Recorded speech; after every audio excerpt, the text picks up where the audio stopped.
tributes to the Germans during the war. We find that Israel finally was created on May 14th, that afternoon in 1948. But in that 30 years from 1918 to 1948, what happened to Israel is paralleled with what happened to England as opposites. As Israel prospered and became a small nation that ultimately went on to be the leading nation in the Middle East, England, that had ruled 1/4 of the globe in 1914, had lost by 1948 every one of its colonies, 1/4 of the globe, only retaining Northern Ireland. If that is not a fulfillment of the Genesis 12:2 and 3, if you bless Israel, I'll bless you. If you curse Israel, I'll curse you. That, I believe, is a fulfillment of a prophecy that is strong indeed. One of the most amazing things that I have discovered in my many trips to Israel is that during the last 15 years or so, many other nations, together with many of the leaders of Israel, especially the labor and left-wing parties, have developed what I would call a population pessimism. They have concluded that Israel has a choice, that because the Arabs are growing population-wise so much faster than the Jews, that they basically have one or two choices. They can either remain a Jewish state by becoming non-democratic, or if they choose to be democratic, then the Arabs will quickly form a majority and there will be no Jewish Israel. This has been adopted by many of the magazines and newspapers of Israel. It has been believed and spoken of in the parliament, the Knesset. And many Americans and Canadians believe that this is in fact the situation, that Israel cannot remain a Jewish and democratic state at the same time. What I have found out in the research I have done lately is that this is absolutely a lie. I had the privilege of meeting about a year and a half ago a former ambassador to the United States from Israel, Yoram Ettinger. This man was the Democratic representative of Israel from the embassy to the American Capitol, Congress, both Senate and House. He was one of the leaders that formed the American-Israeli Demographic Society. They began to look into the figures that had caused what I call this demographic or population pessimism, that caused many in Israel, even their leadership, to believe that they were basically doomed, that the Arab population would very quickly outnumber them. To their surprise, and to mine, they discovered that the truth, in fact, is almost the opposite.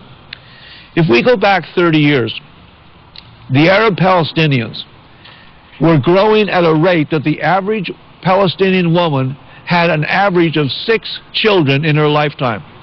This was true generally of almost all Islamic and Arab countries 30 years ago. The average Jew had approximately 2.2, which is a replacement population, such as we have in Canada and the States, almost. The tragedy was that when you looked at that situation with the Arabs having 6 children and the Jews just about 2.2, obviously if that continued, then eventually the Arabs would outnumber the Jews in Israel itself, and Israel could no longer remain a Jewish majority state.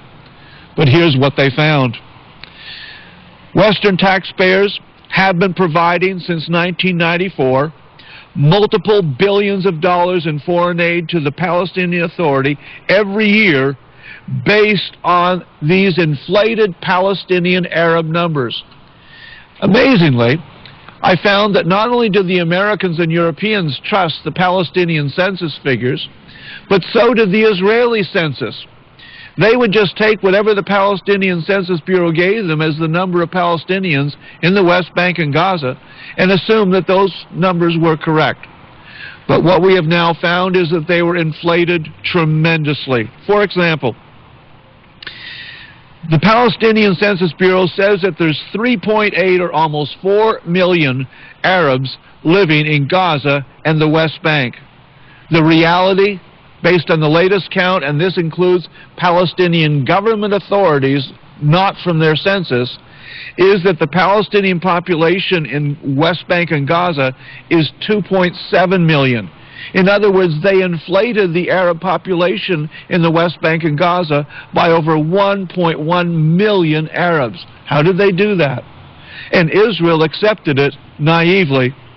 Well, for example, there are 400,000 Palestinians who live overseas. And though they've not been in the country for years, they were counted as if they were living in the West Bank and Gaza. Furthermore, there are 250,000 Arabs living in East Jerusalem. Well, they counted them as living in East Jerusalem, but the Palestinian Authority double counted them because they counted those same 250,000 as living in the West Bank, even though they're the same people. They also chose to ignore that over 200,000 Palestinians had emigrated out of Israel, out of the West Bank and Gaza, in the last few years. In fact, over 37,000 Palestinians have been leaving Israel yearly for many, many years. Yet the Palestinians chose to ignore them and acted as if they were still in the West Bank and Gaza. Why would they do so? Well, because the United Nations, together with America and Canada and the European Union, were happy to give them foreign aid as based on the fact that they had 1,100,000 people that in fact were nothing more than an illusion. And so Israel is not really in danger of losing a Jewish majority. The Arabs, Israelis living within the land of Israel not only have the right to vote, they have the best schools, they have the highest standard of living of Arabs in the Middle East. There are Arab members of the Israeli Knesset cabinet. There are Arab members of the Supreme Court. Some Arabs have even voluntarily, though they're not required, have chosen to help Israel to defend the country. Those Arab people who are of the Druze group in northern Israel often have chosen to join the Israeli army to defend the country and help in policing duties as well. These inflated numbers provided the Palestinians with tremendously increased foreign aid from Europe and America, but also it allowed them to demand greatly increased amounts of water from the Jordan River and from various aquifers based on this illusionary 1,100,000 population that doesn't exist. The conclusion is that the Jews will in fact keep a majority that will grow from the present 65% or so to possibly as high as an 80% Jewish majority from the Jordan River to the Mediterranean by 2030. This is a radical change from what was believed for the last 15 years. It is only in the last 2 years that I've begun to see newspaper articles and magazine articles in Israel that have finally acknowledged the population truth, that Israel is not doomed. Now, how did this come to pass? Well, remember 30 years ago, the Arabs had an average of 6 babies born to every woman. The Jews had 2.2. That seemed an impossible problem. But throughout the Arab world, scientists have found that as modern times come to an Arab country, even that like Iran that is not Arab but is Islamic, as women increase their education, as they increase their entry into the workforce, they increase their legal rights. Just as happened in the West, they choose generally to have less and less children. Whereas the Arabs used to have 6 children born to every woman, it is now approaching 3.5 women or babies born to every Arab woman within the West Bank and Gaza and in Israel itself. Well, the Jewish population at the same time that used to have only 2.2 babies per woman is now also approaching 3.5. How did that happen? Well, remember back in the 90s, the miracle took place when 1,200,000 Jews who were Jewish and from Russia chose to emigrate from Russia after it no longer was the USSR. And when they came down to Israel, they became so excited at the prospects of living in a Jewish state where they would have legal rights and a Jewish army to protect them, that though in Russia the average Jewish Russian woman only had 1 child, they now have between 2.5 and 3 children born to every Russian woman. In addition, the Jewish ultra-Orthodox often have 6 to 8 children born to every family. And so the miracle has taken place, and Israel has been saved from being overrun.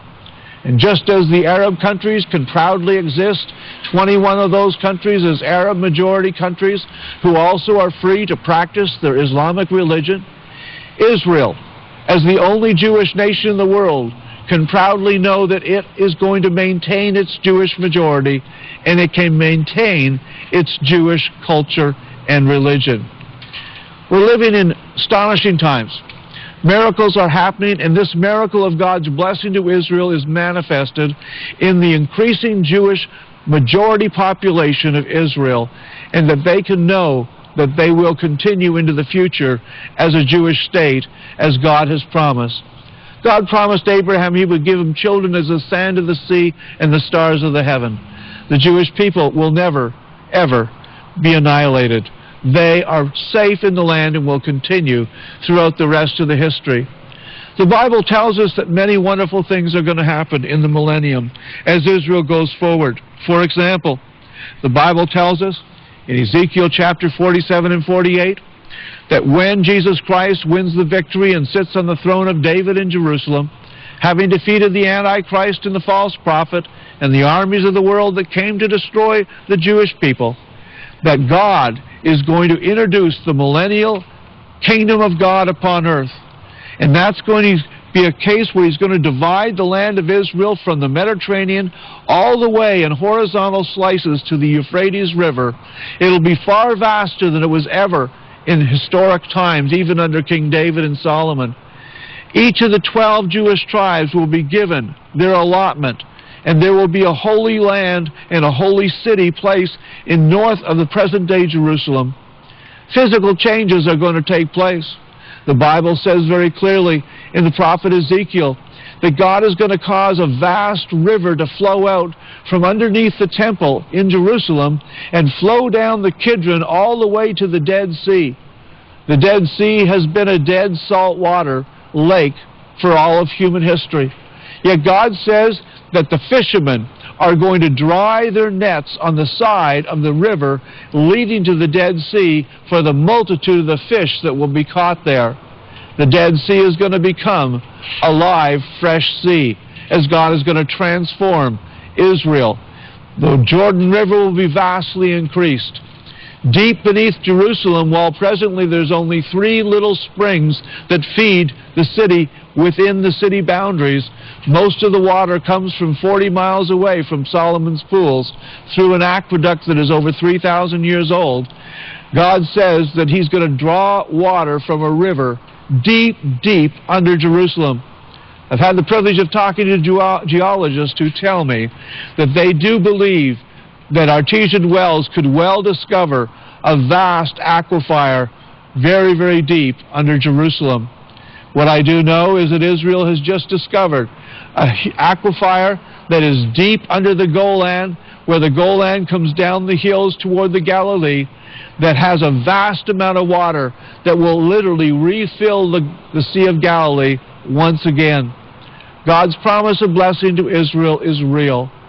Israel today is technologically one of the most advanced nations in the world, agriculturally the most advanced nation according to the United Nations, and able to develop inventions including desalinization of water that is vital for the Arab nations surrounding it, that Israel now offers them. It is a wonderful time to be a Christian and to realize that as God commands us to pray for the peace of Jerusalem, he is blessing his Jewish people, and as God promised, they are being a blessing to the Gentile nations that surround them. It's been a joy to share with you. God bless you.